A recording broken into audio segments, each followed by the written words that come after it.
Hoje temos a honra, e eu principalmente, por conta da palestrante de hoje ter sido minha professora durante a faculdade, então é uma honra imensa receber aqui nessa casa, nossa casa, a Casa dos Advogados, a doutora Laura Di Tereza Figueiredo.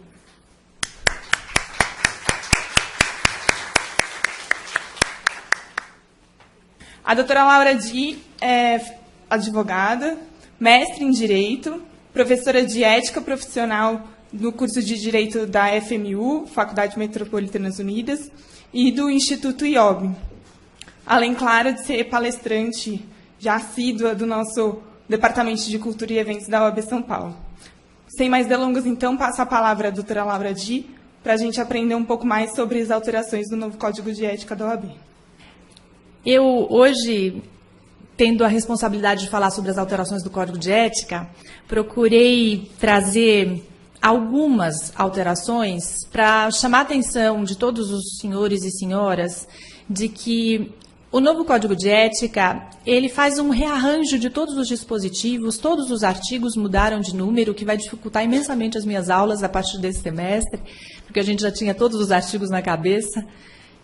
Mas a essência, o espírito, os objetivos do Código de Ética não foram alterados. É claro que, pensando na Lei 8.906, o Estatuto da Advocacia de 94, o Código de Ética de 95, nós precisávamos de atualizações. Porque a nossa realidade hoje é bem diferente da realidade de 94 e 95. É claro que temas sensíveis, como, por exemplo, a publicidade do advogado, teve avanço, mudança significativa. Naquela época, não se falava em redes sociais, em mídias digitais, não existia toda essa infinidade de recursos para que o advogado pudesse divulgar o seu trabalho, o seu nome, a sua especialidade. E isso gera um problema em relação à publicidade, que é o equilíbrio entre poder fazer a publicidade e não poder usar a publicidade para a captação de clientela. Eu tenho uma postura muito prática e muito objetiva na minha vida como advogada, na minha vida pessoal, na minha vida acadêmica. Nós não podemos ser hipócritas de dizer que não precisamos dos clientes. Lógico que nós precisamos, eu sou advogada e, por óbvio, eu sustento a minha família, o meu escritório, com a minha profissão. Não dá para sustentar dando aula. A aula é paixão. Então, se eu preciso dos clientes, se eu preciso dos honorários, se o código me autoriza a fazer publicidade, por que a minha publicidade não pode captar clientes? Essa é a diferença brutal entre a atuação do advogado e todas as demais atividades. E as atividades ligadas à venda de produtos ou serviços em que a pessoa visa essencialmente o lucro, visa essencialmente o dinheiro. De novo, repito, é claro que nós precisamos dos honorários e do dinheiro. Óbvio que nós precisamos. Mas esse não é o objetivo final, principal da atividade do advogado. Isso é só uma consequência. O nosso objetivo é resolver problemas. E é por isso que a nossa profissão é tão árdua. Eu costumo brincar com colegas que são arquitetos, engenheiros, e têm outras atividades, e digo, puxa, deve ser muito legal a profissão que vocês têm, porque vocês estão lidando sempre com pessoas felizes, alegres, construindo sonhos. E nós estamos lidando com os momentos mais difíceis, com as angústias, com os problemas, e essa é a nossa principal atividade, solucionar os problemas. Você vai ganhar por isso? Óbvio que vai. Sem captar clientes. Isso é um entendimento complicado. O capítulo que trata da publicidade já existia no Código de Ética, já existe no Código de Ética, que está em vigor. Já existe uma resolução do Conselho Federal de 2000 tratando mais profundamente das regras de publicidade. E hoje o novo Código de Ética vem atualizando essas possibilidades que toda a tecnologia oferece para nós advogados, para que nós possamos usá-las sem violar o Código de Ética. Eu não poderia, nessa palestra, falar sobre todas as alterações. Então, eu procurei, de forma objetiva e prática, como já destaquei, encontrar o que eu considero principal na advocacia e o que eu considero principal para que o advogado, para que o estudante de direito, para aquele que vai prestar o exame de ordem, preste atenção no novo código. E, para isso, eu queria colocar primeiro só 2 imagens, para a gente refletir um pouquinho, 1 minuto em cada uma dessas 2 imagens que eu selecionei. Qual seria a palavra que a gente poderia extrair dessas 2 imagens? Confiança. Confiança é o que a gente mais precisa no mundo atual. E eu não estou falando só da confiança para o advogado, da confiança do advogado para com o cliente, do cliente para com o advogado. Nós, cada vez mais, nos relacionamos com um infinito número de pessoas, um infinito número de profissionais. A gente não faz mais nada sozinho. E essa confiança a gente também tem que ter nos recursos, nos equipamentos, nas tecnologias, em tudo que a gente precisa hoje. Alguém aqui vive sem o celular? Sem o computador?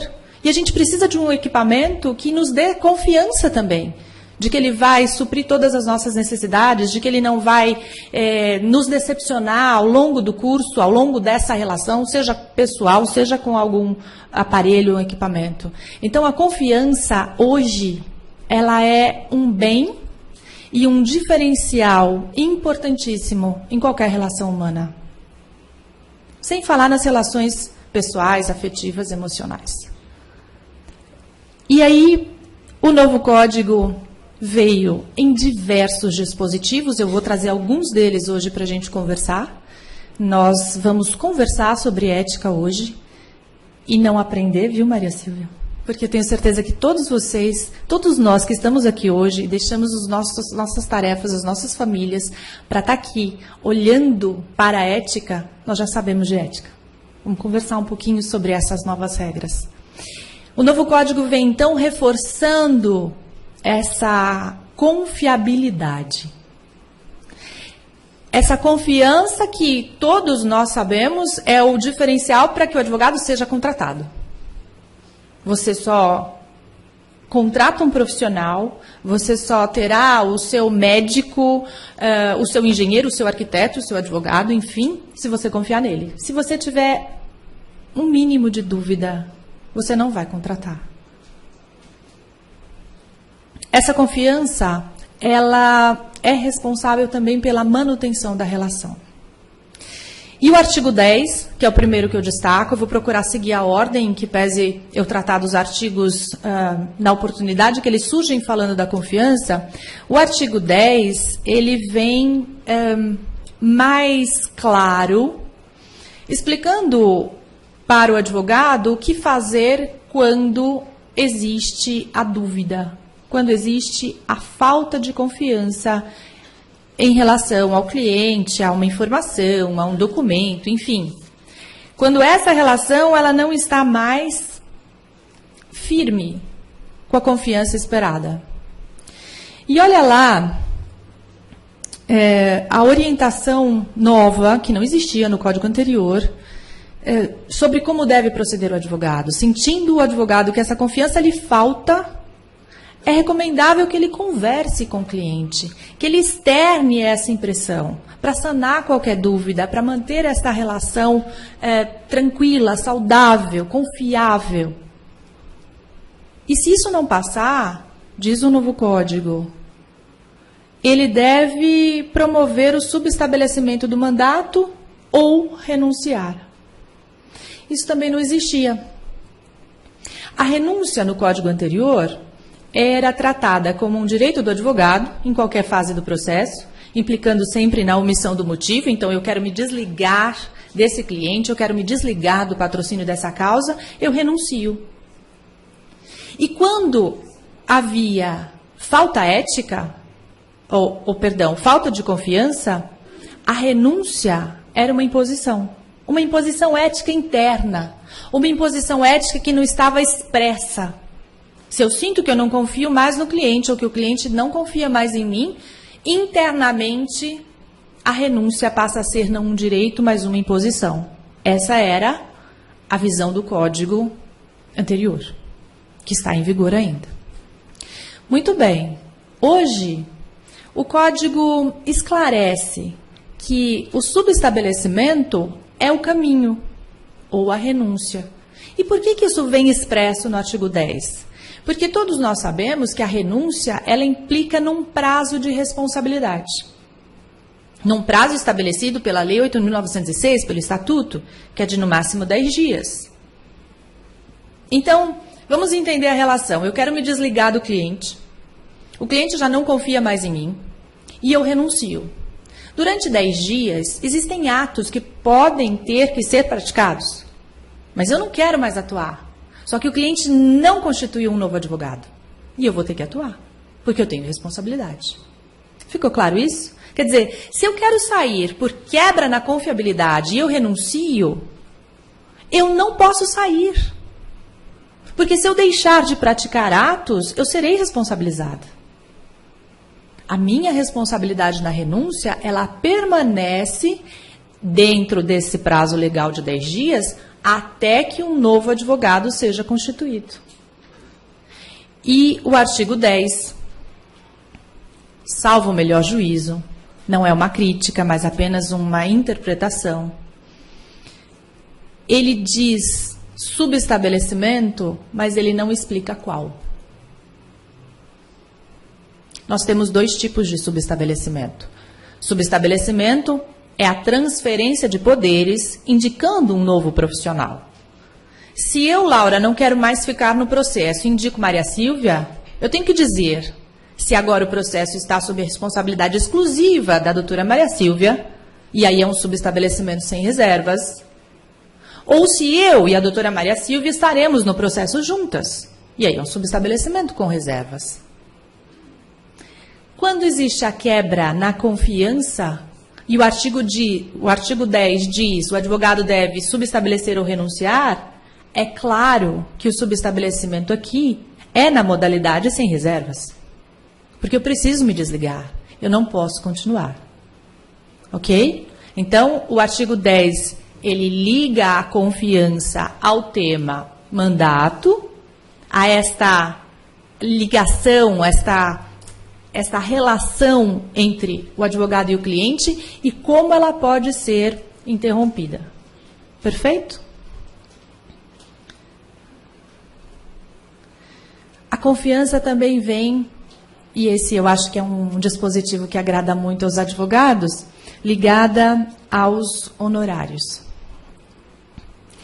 Quando nós estabelecemos a confiança e aceitamos o patrocínio de uma causa, é mais do que justo e razoável que nós tenhamos a expectativa em relação aos honorários. E se essa relação se interrompe no curso, sem que o advogado preste integralmente o serviço que está no contrato, nós temos um problema. Vamos imaginar 2 situações. O advogado propôs a demanda, iniciou o processo, e recebeu integralmente os honorários. Só que no curso do processo, ele renuncia. E o contrato diz que a prestação de serviço seria para propor ação até o trânsito em julgado. Ele já recebeu os honorários. Ele pode renunciar? Claro que pode, é um direito do advogado. Ele pode permanecer com os honorários integralmente? Por lógica e por ética, nós respondemos que não. Se ele não prestou integralmente o serviço, não é razoável que ele fique integralmente com o valor. Quanto devolver? Como calcular? Outro caso, o advogado recebe uma parte dos serviços e receberá o restante no final, ou em parcelas, e ele renuncia no curso da ação, será que ele tem que devolver os valores pelos serviços já prestados? Outra situação, ele contrata de êxito. Em momentos de crise, os clientes todos querem contratar de êxito, não querem pagar honorários, só no resultado. E o trabalho já prestado? Se ele renuncia e não chega ao êxito? Essas questões sensíveis relativas aos honorários, elas tinham uma orientação de que deveria ser aplicada a regra da proporcionalidade. Difícil o acordo, não? Quanto receber? Quanto devolver? É claro que, ao se desligar da causa, a prestação de contas pormenorizada, como vocês estão vendo aí no artigo 12, a devolução de todos os documentos, isso tudo já existia e continua. A falta injustificada de prestação de contas é uma infração disciplinar. Mas o artigo 12, no parágrafo único, vem deixar a nossa situação de advogados um pouco mais confortável. Isso é uma novidade. A parcela dos honorários paga pelos serviços até então prestados não se inclui entre os valores a ser devolvidos. Isso é novo. Hoje nós temos um dispositivo específico, um parágrafo específico expresso para dizer para o cliente: eu já prestei esses serviços e esses honorários são por esses serviços. Esta relação está rompida, seja por uma revogação do mandato, seja por um sub sem reservas, por uma renúncia, mas o que eu já recebi, o Código de Ética diz, esta parcela não será devolvida. Isso é muito interessante para nós, advogados, na hora de elaborarmos os nossos contratos agora. Existe uma parcela, por serviços iniciais, por exemplo, pautada no artigo 12, parágrafo único, que não será devolvida. O cliente pode desistir dessa contratação. Não é uma relação de confiança? Da mesma forma como o advogado tem a oportunidade de renunciar quando ele percebe que não há confiança, o cliente também pode revogar a nossa procuração quando ele não quer mais ou não deposita mais a confiança. E muitos clientes adotam essa postura justamente para não pagar honorários.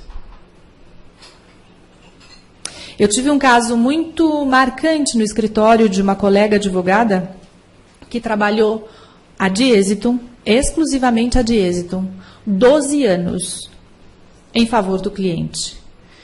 Um condomínio, uma ação de reparação de danos para a participação dos honorários no resultado. Até aí tudo bem. 12 anos, tempo razoável de um processo discutido até os tribunais superiores. Tudo bem. Lá no final, quando ela receberia os valores num acordo que estava sendo por ela entabulado, surge um novo advogado. Uma coisa assim quase mágica. E diz para o cliente, diz para o condomínio, deixa que eu resolvo. Não precisa pagar nada para essa advogada. Como não precisa? Não, revoga a procuração, eu assumo, faço o acordo e depois deixa ela discutir os honorários na justiça. Uau! Era um colega. 12 anos de trabalho. 12 anos de árduo trabalho. E essa informação que eu estou dizendo para os senhores, ela ficou registrada em ata de assembleia do condomínio. A fala do advogado. Para minha sorte, porque eu gosto desses desafios, esse caso veio para o meu escritório. E, como resultado, o condomínio teve que pagar integralmente os honorários, sem nenhuma proporcionalidade. E esse advogado responde no Tribunal de Ética da OAB. Isso é completamente desleal. Acho que ninguém discorda, não? Então, esse parágrafo único é, na minha opinião, muito interessante para nós. Pensem nele e adotem esse dispositivo na hora de elaborar o contrato de honorários. De novo, a confiança ligada agora à responsabilidade.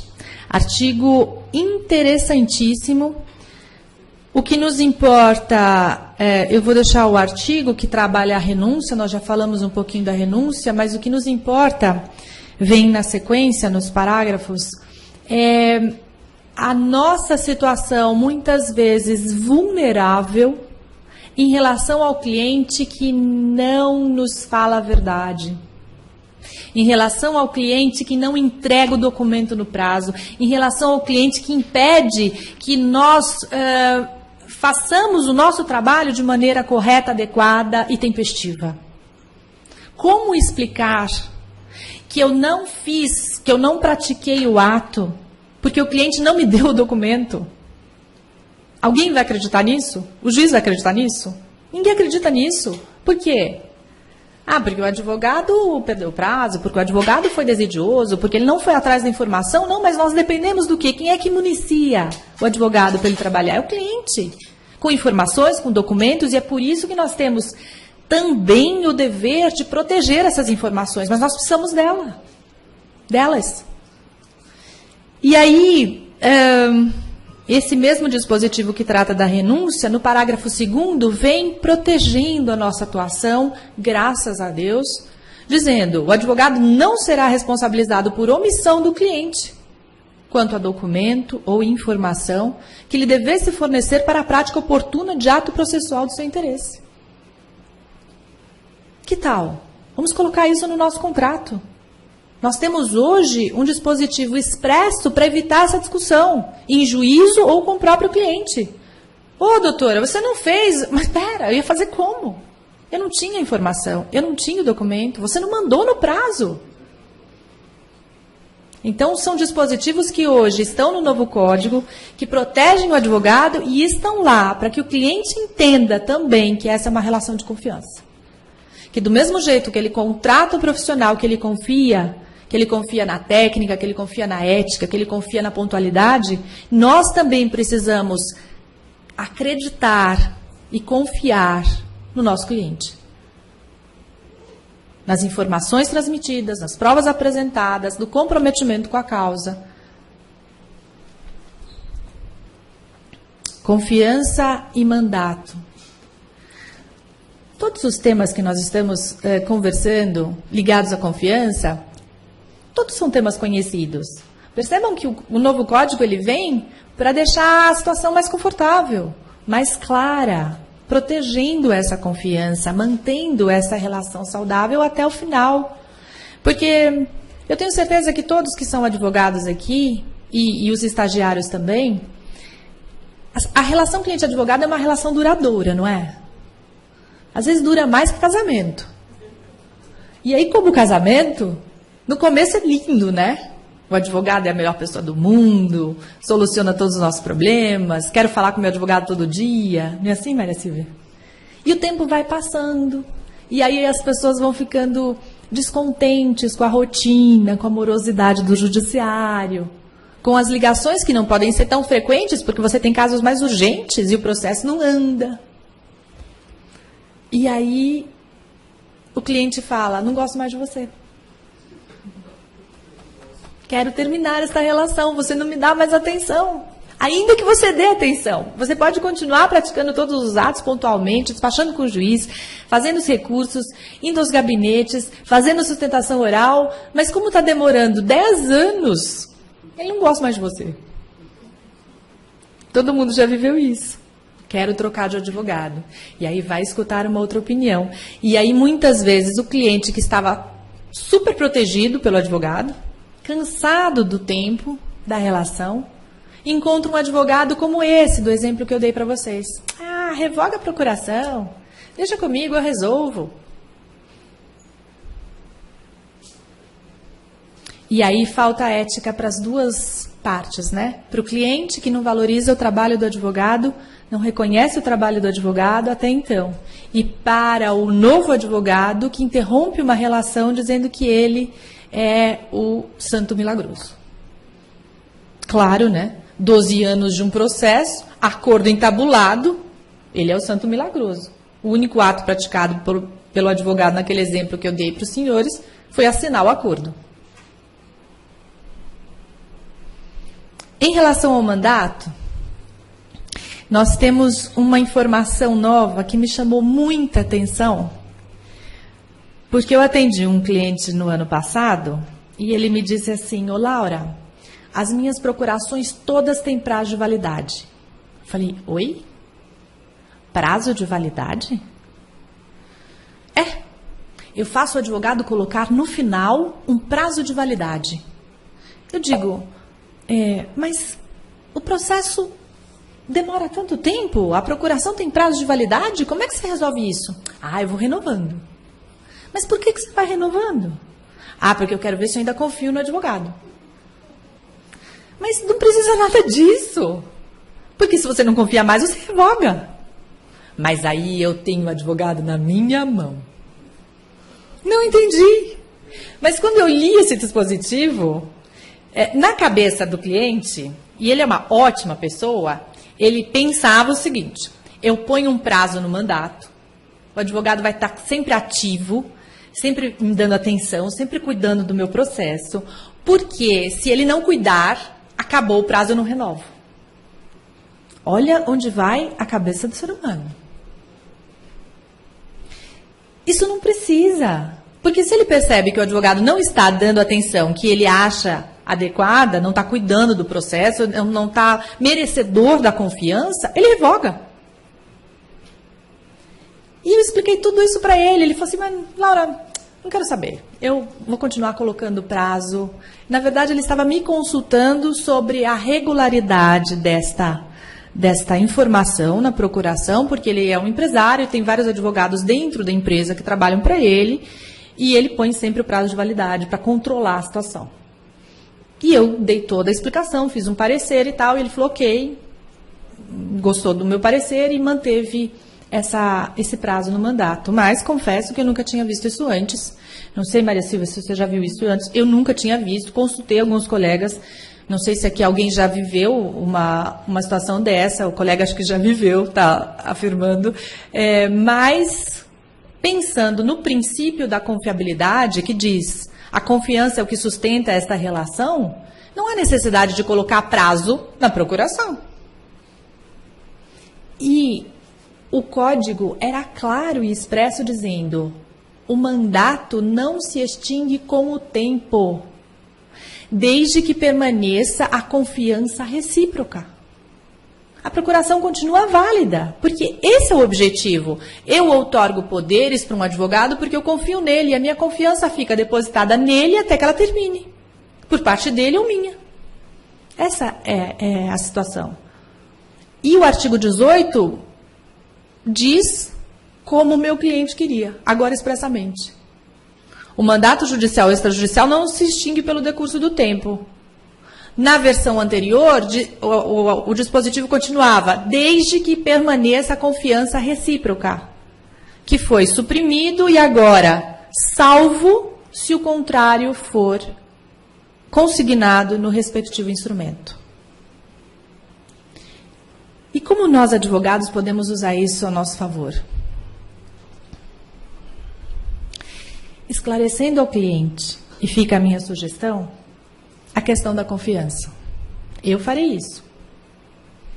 Olha, você está me contratando nesse momento porque confia em mim e no meu trabalho. O Código de Ética dá a oportunidade de nós colocarmos um prazo na procuração, para você ter certeza que confia em mim. A partir desse prazo, nós podemos renovar o mandato, ou não.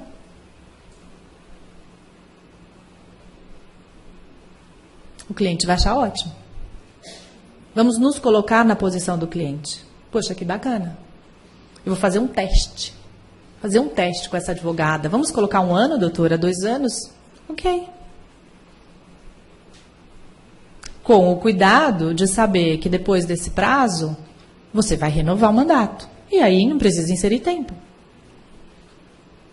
Ou seja, na verdade, esse artigo 18, essa situação do prazo no mandato não precisava existir. Mas existindo, ela pode ser utilizada para angariar a maior confiança do cliente e para que nós, advogados, nos coloquemos à disposição para falar assim, olha, você está depositando confiança em mim. E eu quero valorizar isso. Eu quero que essa confiança permaneça. Por isso, nós vamos colocar um prazo no mandato. Considero isso importante. Porque a confiança é alguma coisa que não se compra e não se vende. Que se conquista.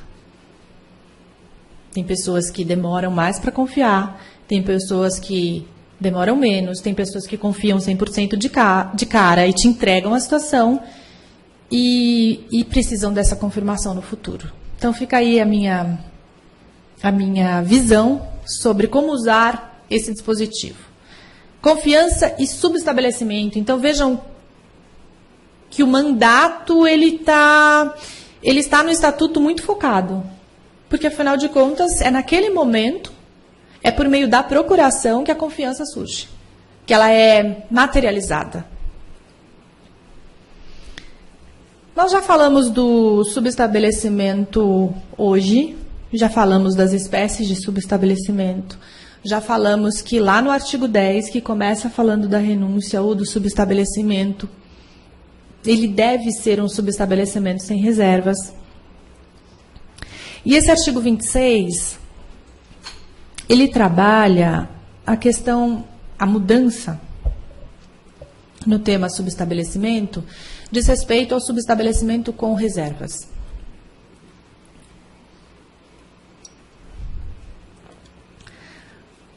Acontecia, e de fato acontece, do advogado subestabelecido com reservas entrar diretamente em contato com o cliente para discutir honorários. Então, ilustrando, a doutora Maria Silvia, advogada do caso, me passa um subestabelecimento com reservas, o que significa dizer que eu passo a atuar em conjunto com a doutora Maria Silvia no caso. Ela transfere os poderes que ela tem na procuração para mim, reservando para ela também. E para esse ato, ela não precisa nem comunicar o cliente. Quem é que detém a confiança do cliente? Doutora Maria Silvia. Eu sou um plus. É alguém que vem para agregar, para colaborar, que está sob a responsabilidade da confiança num efeito dominó atrelada à doutora Maria Silvia. Portanto, por lógica, eu não posso entrar em contato direto com o cliente da doutora Maria Silvia para discutir honorários meus. Certo? Por uma questão da confiança. Veio para mim transferida e a doutora já pactou honorários. Ela já está no processo, ela já foi contratada. Mas isso acontecia. E o código atual dizia o seguinte: o advogado subestabelecido com reservas não pode contratar honorários diretamente com o cliente sem a intervenção do subestabelecente. Doutora Maria Silvia, eu não poderia entrar em contato com o cliente dela para cobrar honorários. Eu tinha que ajustar os meus honorários com quem? Com quem subestabeleceu. A nova redação é mais clara, é mais incisiva, é mais prática. No parágrafo 2º, então, o subestabelecido com reserva de poderes deve ajustar antecipadamente seus honorários com o subestabelecente. Assunto encerrado. Mais claro, mais objetivo, mais prático, sem dúvida. Quando a redação anterior dizia não deve contratar sem a intervenção, significava, entre aspas, com a intervenção eu posso. Não, não pode. Não pode. O subestabelecido com reservas, ele tem a confiança pelo efeito dominó. Ele recebe a confiança do cliente porque o cliente confia no subestabelecente. E para esse ato, eu não preciso nenhum comunicado ao meu cliente. Diferente situação no subestabelecimento sem reservas. Por quê? Porque eu saio completamente da causa e um novo advogado vai assumir. que também entra pelo efeito dominó da transferência da confiança. Então, eu não quero mais estar nesse processo, eu quero me desligar dessa causa e eu faço um subestabelecimento sem reservas para a doutora Maria Silvia. Esse ato tem que ser comunicado ao cliente. E vejam, ele tem que ser comunicado. Eu não preciso da autorização do cliente. O subestabelecimento sem reserva é um direito do advogado, até pela questão da quebra da confiança. Se o cliente não gostar do advogado subestabelecido, é um direito do cliente revogar, firmar outra procuração, outorgar poderes para outro advogado da confiança dele. A gente não precisa da autorização do cliente para subestabelecer sem reservas. E aí, nesse caso, por óbvio, o advogado subestabelecido que assume o processo dali para frente tem o direito de pactuar os honorários diretamente com o cliente. Ok? Confiança e sigilo. Um dos princípios que eu sempre inicio as minhas aulas de ética na faculdade, no cursinho, é o princípio do sigilo profissional. O sigilo é a proteção obrigatória, é dever do advogado, de todas as informações que ele recebe do cliente. E que, como dever, dá oportunidade para o advogado de recusar-se a depor em juízo ou fora dele, num processo administrativo, num inquérito policial, sobre fato ou pessoa que ele conheça em razão do exercício profissional. O sigilo também veio ampliado no novo Código. E o parágrafo único, agora o sigilo está lá no artigo 35, ele diz que todas as informações em virtude de funções desempenhadas na OAB estão protegidas pelo sigilo. Nós, advogados, somos gratos pela oportunidade de participarmos dessa casa nas diversas comissões que existem no Tribunal de Ética, na Comissão de Prerrogativas, nesta Comissão de Cultura e Eventos, Sociedade de Advogados, Jovem Advogado, etc. E nessas atuações, nós tomamos conhecimento de muitas informações sigilosas. Eu contei hoje aqui, para ilustrar situações, sobre um advogado que responde um processo disciplinar, mas em momento algum eu citei sequer o nome do advogado, o número do processo, sequer a turma do tribunal onde esse processo está tramitando. Isso é sigilo profissional. Eu contei um fato. Até porque os processos disciplinares são mesmo absolutamente sigilosos como regra do procedimento. Mas isso vem proteger ainda mais o advogado nessa atuação voluntária perante a ordem, e isso não existia no Código anterior. E também o foco no sigilo vem aí no parágrafo 2º, protegendo as informações quando o advogado está no exercício da função de mediador, conciliador e árbitro. Também protegido pela regra do sigilo profissional. Gostei muito dessa ampliação do sigilo. Eu não quero deixar de falar sobre a advocacia pro bono, que foi um capítulo inserido no Código de Ética. A advocacia pro bono já era uma necessidade e uma presença marcante, especialmente aqui em São Paulo. O nosso Conselho Seccional já tinha trabalhado esse tema numa resolução que não tinha aplicação em todo o território nacional. E o que é advocacia pro bono, que agora está lá no capítulo 5, no artigo 30, 3 parágrafos, 1º, 2º e 3º.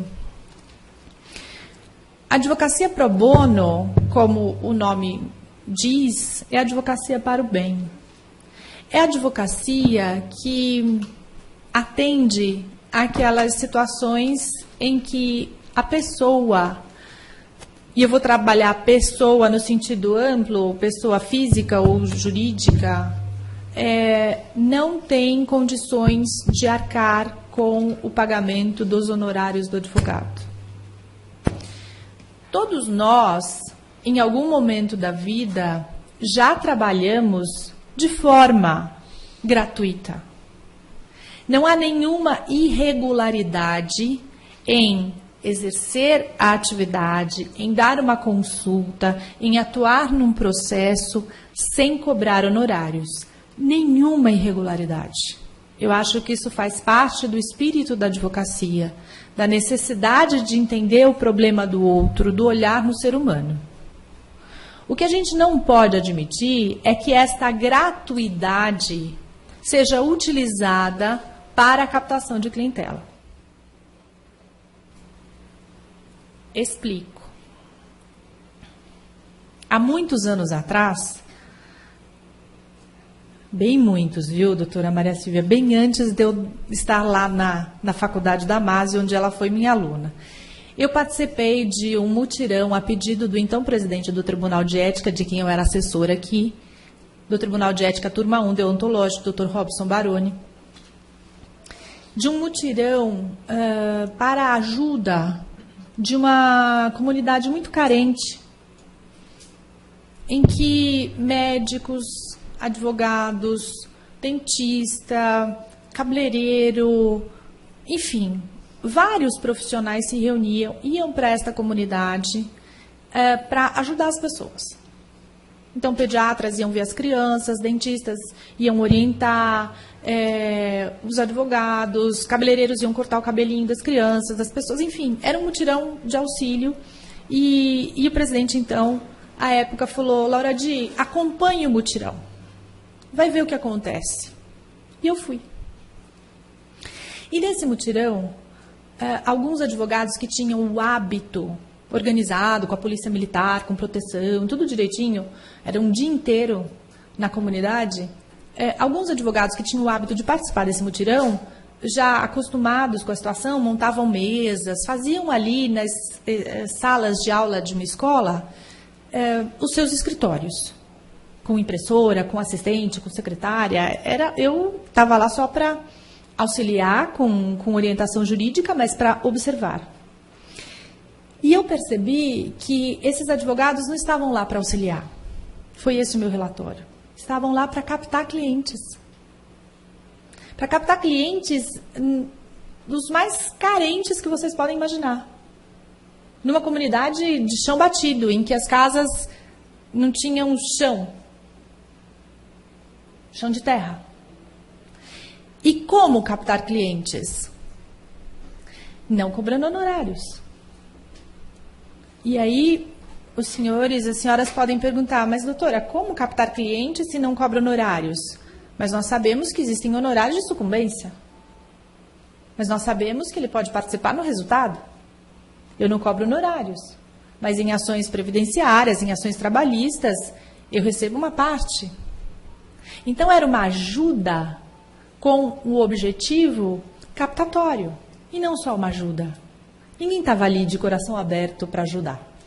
Se você se dispõe, se você promete ajudar, eu entendo que você deve ajudar. Os honorários você tem em outro lugar.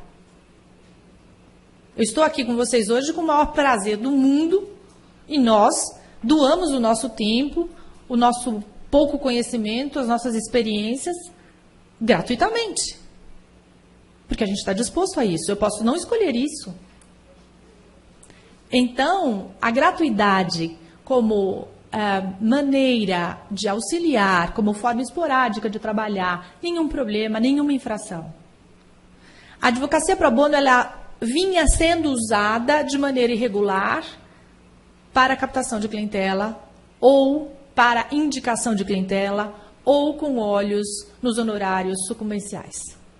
O novo Código, então, vem nesse dispositivo, no artigo 30, dizer como a advocacia pro bono deve ser realizada. Quem pode ser beneficiário deste serviço sem pagar honorários? Hoje, o novo Código permite que essa advocacia pro bono seja oferecida também para as pessoas físicas, para as pessoas naturais. Na resolução anterior, aqui do Conselho Seccional, só as ONGs sem fins lucrativos, que estão no novo Código também como beneficiárias, poderiam ter este benefício da advocacia pro bono. Agora, as pessoas físicas também têm essa possibilidade. É claro que o novo Código não podia deixar de falar que a advocacia pro bono não pode ser realizada com fins políticos, partidários, com fins econômicos e com fins de natureza captatória de clientela. Então, esse é um capítulo novo, que me agrada muito. Eu acompanhei essa luta da OAB e de institutos pro bono para fazer essa regulamentação acontecer. A advocacia pro bono existe em outros países, ela é necessária. A assistência judiciária não dá conta, nós sabemos disso. Tem causas lindíssimas e importantíssimas que todos nós podemos abraçar com essa natureza pro bono. Eu espero de verdade que esse capítulo 5 seja um capítulo muito utilizado pelos advogados. Porque, como eu disse no início, e para encerrar essa minha fala, passando a palavra para a nossa presidente e abrindo para alguma manifestação ou pergunta, o objetivo, na minha visão da advocacia, é solucionar problemas. E solucionar problemas para quem não tem condição nenhuma de solucioná-los é ainda mais bonito do que o próprio exercício profissional. Eu agradeço a oportunidade de estar aqui com vocês e me coloco à disposição no meu e-mail para a gente continuar esse bate-papo, essa conversa, com o envio dos slides para quem quiser ou de alguma outra informação, numa outra oportunidade. Muito obrigada.